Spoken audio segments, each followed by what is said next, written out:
आज की इस क्लास में जानेंगे आंतरगणन एवं बाह्यगणन में अंतर। ठीक है, difference between interpolation and extrapolation.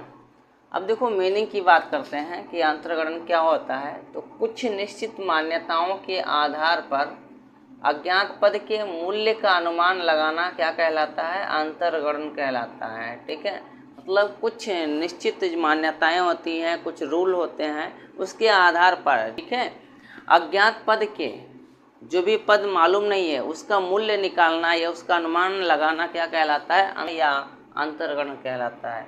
कुछ निश्चित मान्यताओं के आधार पर समंग श्रेणी के बाहर, ठीक है, मतलब और बाह्यगणन क्या होता है कि कुछ निश्चित मान्यताओं के आधार पर, रीतियों के आधार पर या मेथड के आधार पर, ठीक है, समंग श्रेणी के बाहर, ठीक है, अज्ञात पद के मूल्य का अनुमान लगाना। अज्ञात पद के मूल्य का अनुमान लगाना क्या कहलाता है, बाह्यगणन कहलाता है। अब उद्देश्य की बात करते हैं तो इसके द्वारा भूतकालीन समंकों की जानकारी प्राप्त की जाती है। मतलब अंतर्गणन के माध्यम से पास्ट में जो भी समंक है उसके बारे में क्या होता है, जानकारी प्राप्त होती है। इसके द्वारा भावी समंकों की जानकारी प्राप्त की जा सकती है। और बाह्यगणन के द्वारा, ठीक है, जो फ्यूचर में समंक मिलेंगे या समंक प्राप्त होंगे उसकी जानकारी मिलती है। परिशुद्धता की बात करते हैं तो इसका मूल्य अधिक शुद्ध होता है। अंतर्गणन का मूल्य जो है क्या होता है, अधिक शुद्ध होता है, क्योंकि इसके आगे और पीछे का मूल्य ज्ञात होता है। अब शुद्ध इसलिए होता है कि इसके आगे का और पीछे का जो प्राइस है वो क्या होता है, ज्ञात होता है।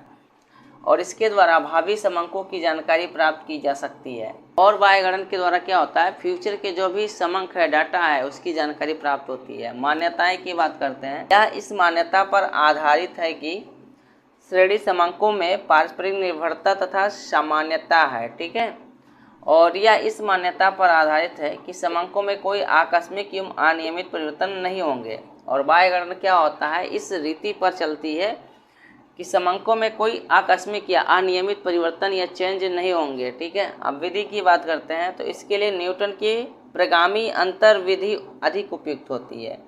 अंतर्गणन के लिए क्या होता है, न्यूटन की एक प्रगामी अंतर विधि है, वह जो है सबसे बेस्ट होती है। इसके लिए द्विपद विस्तार या लेग रेंज की रीति बहुत ही अधिक उपयुक्त होती है। किसके लिए, बाह्यगणन के लिए। ठीक,